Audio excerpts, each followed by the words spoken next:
Just imagine, a man in the entire world, left alone with just one kangaroo. Something like this happens in our story today. At the beginning of the story, a man named Yue was traveling to the moon in a rocket, but during this time, a huge asteroid named Pi was heading towards Earth. It was even larger than the one that wiped out the dinosaurs on Earth. To avoid this, humans devised a plan. The space station on the moon, which Yue was traveling in, was also built for this purpose. It contained many dangerous modern weapons that would destroy the asteroid and pull its debris away from Earth using the moon's gravity. After 8 years of continuous hard work, humans finally succeeded in this mission. Now, having completed their task, Yue and all his companions were ready to return to Earth. But before returning, Yue wanted to confess his love to his commander, Jink. To prepare for this, he went to his room, put on some music on his headphones, and began writing letters one by one. Just then, an astronaut named Shu panicked and informed Commander Jink that something had gone wrong with their weapons at the last minute. All the debris from the Pi asteroid was about to fall on the moon within the next half hour. Upon receiving this news, Commander Jink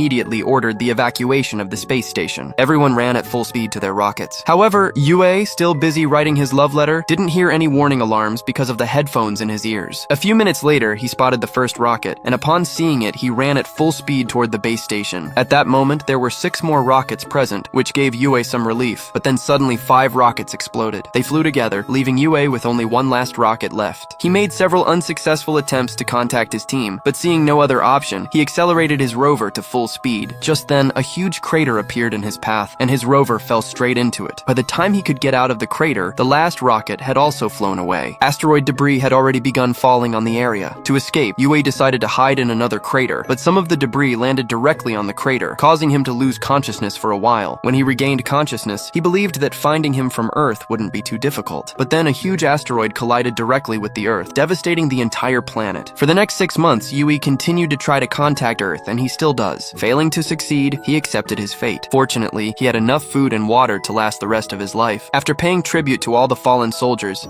Yue decided to fulfill all his wishes, the first of which was to spend some time in Commander Zink's room, but he didn't know the password to Zink's room. His second wish was to surf on the moon's surface. Initially, he fell terribly, but after trying for several days, he managed to surf, but he still couldn't find the password to Zink's room. In a fit of rage, he blew up the door. Afterward, he decided to go on a date with a picture of Zink, during which he accidentally spilled ketchup on Zink's face. He took advantage of this opportunity to kiss Zink's photo, unaware that at that moment, the space station was on the moon. The entire team was watching him from their new headquarters, and seeing this, everyone turned their backs. Jing, on the other hand, was completely shocked. Due to network outages, they could only see Yue at the time, and since Yue didn't seem to be in any serious trouble, Jing decided to cancel Yue's rescue mission. Chairman Jing then told him that the government had decided to showcase Yue's new life to the world over the next 30 days. In fact, after the asteroid hit Earth, 30 miles of land had been submerged, completely changing everyone's lives. Now, the government wanted to instill hope in people through Yue. Look, this man is stranded alone, yet he's still living. But astronaut Shu didn't consider Yue capable of this task, to which Jing told him that they were not sure about Yue's life. They are going to dub the voice and present it to the world so that they can make it speak things at will. After this, Xing presented a false story about Yue to the world via radio, according to which he gave up his seat in the rocket to save the crew members. Xing also told the world about Yue's new life by broadcasting it. Meanwhile, after 196 days had passed, one day Yue went to the warehouse to get some medicine. At headquarters, a voiceover artist named Flutist was called to dub Yue's voice, but he was not given any script. This time, when Yue arrived at the warehouse, he noticed a new and unfamiliar object. He initially thought it was a girl and started talking to her, but as he approached, he saw that it was a strong kangaroo. At that very moment, when the live stream was started, the camera focused directly on the kangaroo's face. Hair went on, and unaware of everything, the flutist also began dubbing after the kangaroo's lips. Jing tried to stop the flutist, but by then, it was too much and many people had seen it. Because of their mistake,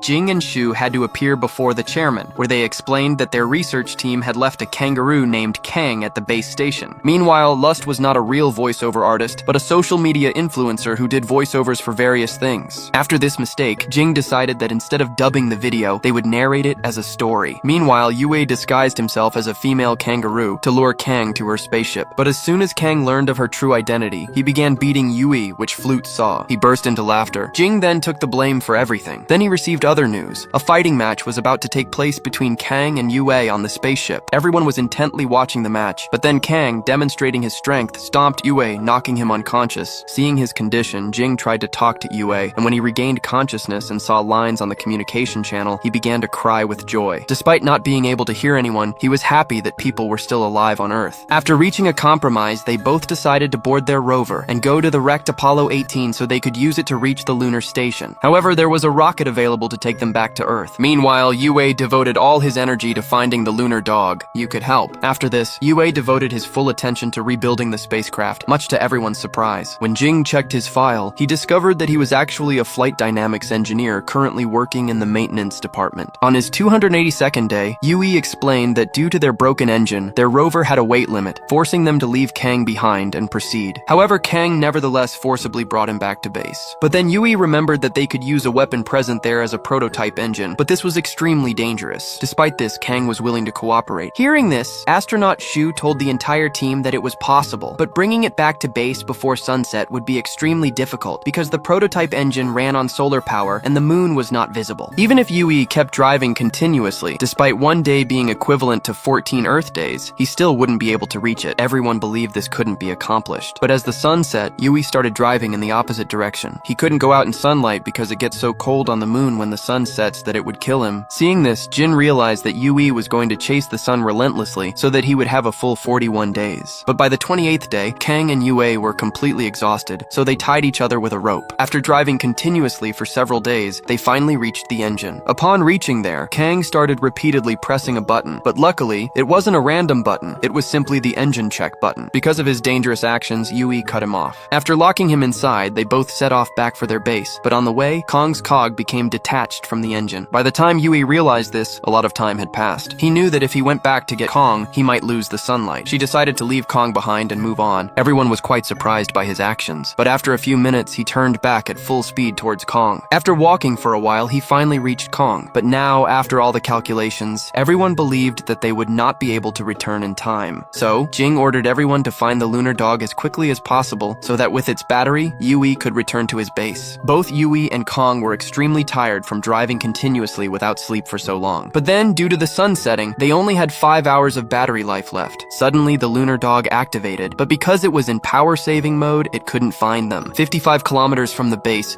the cabin had run out of battery power, forcing Yue and Kang to leave the ship. Astronaut Ju took control of the lunar dog and decided to take it to Yue. On the way, the lunar dog ran out of battery power and fell into a huge crater, much to the dismay of everyone on Earth. While Yue and Kang were talking while looking at the stars, Yue was lost in memories of Jink once again. A short while later, when he regained consciousness, he saw Kang running around, chasing a reflection in a mirror. This gave Yue an idea, and he strapped a sled to Kang's back. Later, his surfing practice came in handy. Now they were moving forward very quickly, but suddenly they encountered a huge hole that they had to cross. He cleverly used nitrogen tanks to achieve this. Seeing his success, everyone on Earth was overjoyed, and a new hope was awakened in them all. Meanwhile, due to his bravery, Yue received many honors on Earth. The chairman himself went to receive them. Then, Jing informed the chairman that the communication lines were going to be repaired in the next 3 months, after which they could contact Yuia. Gradually, things were getting back to normal, but no one knew that a large portion of the Pi asteroid was still posing a threat, waiting for them all. Meanwhile, Yue and Kang were playing together when Kang accidentally touched some wires, after which Yue saw signals on the screen, just like last time. Seeing this, Yue felt that perhaps no one on Earth was left alive, and that perhaps Kang had tampered with the wires in a similar way before, and that's when the signals appeared. Seeing this, Yue became deeply saddened. Meanwhile, Xing put all his efforts into repairing the communication lines. A few days later, Yu made a toy female kangaroo for Kang and left the ship to end things himself. Ui was now deeply distraught, so Xing told the world exactly what Yue was feeling and asked everyone to help him, asking them to point their phone flashlights toward the moon. Just as Yue was about to open his helmet away from the ship, he noticed a light coming from Earth, and upon seeing it, he fell to his knees and began to cry. A little while later, when Yue returned to base and turned on the communication button, he finally heard all his comrades. They told him about his live streaming on Earth, but despite this, Yue was unable to speak. So everyone made Jinx stand in front of him, and when she said hello, he was overjoyed. For the next few days, all the engineers helped Yue repair his spacecraft, but he was only happy when he saw Jinx. Finally, one night, after the spacecraft was ready, Yue got a chance to talk to Jinx alone. He told Yue that he had joined the maintenance department solely because of her. He wasn't ready to work in the department at first, but then he saw Jinx passing by and he fell in love with her. Now he had decided, if I want to live with this prisoner on the moon, I have have to. After that, he agreed to do even a small job in the maintenance department. Hearing this, Jinx also told him that day, while boarding the rocket, she had seen Yue running away, and unfortunately, she couldn't wait for him at that time. Their conversation ended. Because of this, no one noticed the asteroid heading towards Earth. The next day, Kang and Yue were fully prepared to return home, and with the help of their team, they finally launched the spacecraft safely, much to everyone's delight. Wei and Kang had finally reached the space station after spending 923 days on the moon. Just then, Shu called an urgent meeting and informed everyone about the large chunk of pie that was rapidly approaching them. The chairman believed that only one man could save them from this danger, because his ship's engine was a weapon in itself. That man was none other than Yue. Upon hearing this, Jing went to the control room and turned off the live stream, which surprised everyone, but before she could talk to Yue, she had already known about the danger. In fact, she had heard everything through her headphones. And now he knew that because the missiles lacked engines, he would have to personally launch them against the asteroid. He would also have to return to his spacecraft before the missiles activated. His chances of surviving this mission were extremely slim, but despite this, Yue agreed to undertake the task because he knew that the responsibility of saving Earth now rested on his shoulders. He also told Jink that if he died, he should find someone else for himself because he did not want to see him living a sad life alone. As soon as Yue agreed, everyone on Earth was ordered to go to the underground bunkers. After this, Yue first tied Kum to his seat so that he could reach Earth safely, but Kang wanted to stay with his friend. As soon as they separated, Yue encountered a number of boulders, and upon hitting one of them, his spacecraft began to spin in circles. To stop it, Yue detached one of his compartments from the craft. The missiles were intact, but their engines had now been damaged. Then Jinx told him that the part of Pi was about to pass close to him and that she didn't want to sacrifice Yue under any circumstances. Upon hearing this, Yue told him that he should just focus on saving Earth. He turned his ship toward the asteroid and asked him to start the live stream. After detaching the missiles, he thanked everyone for their support. He also told everyone that he always thought that either those in front would die or those in the back would be safer, working in the middle, but today he was standing between Earth and the asteroid. Then, singing Jinx's favorite song, he took off at full speed. It began moving towards the asteroid, and everyone, including Jink, was crying. As soon as it reached the asteroid, Jink tried unsuccessfully to press the missile button. His mind focused only on the moments he had spent with Yue. But then Yue reminded him of his responsibility and urged him to press the button. A few seconds later, a huge explosion occurred, and the asteroid shattered into tiny pieces. These tiny pieces looked like stars striking the Earth, which Kang, along with millions of others, could see. Just then, a boy in the crowd told his younger sister that they would be able to return home today only because of Moon Man. In the next 10 years, due to everyone's hard work, the Earth had been restored. Just then, Lucy, the new chairman of the space program, announced to everyone that humans were going to the moon once again, and Sing was also preparing to go to the moon once again. She was ready where, upon arriving, she could see the moments she had recounted on the moon, bringing tears of joy to her eyes. Afterward, while looking at Earth with a friend, she explained that the debris from the asteroid that exploded 10 years ago was now orbiting Earth in a ring which would forever remind them of Moon Man. If you get the chance, would you ever want to go beyond Earth? Let me know in the comments. See you in the next video.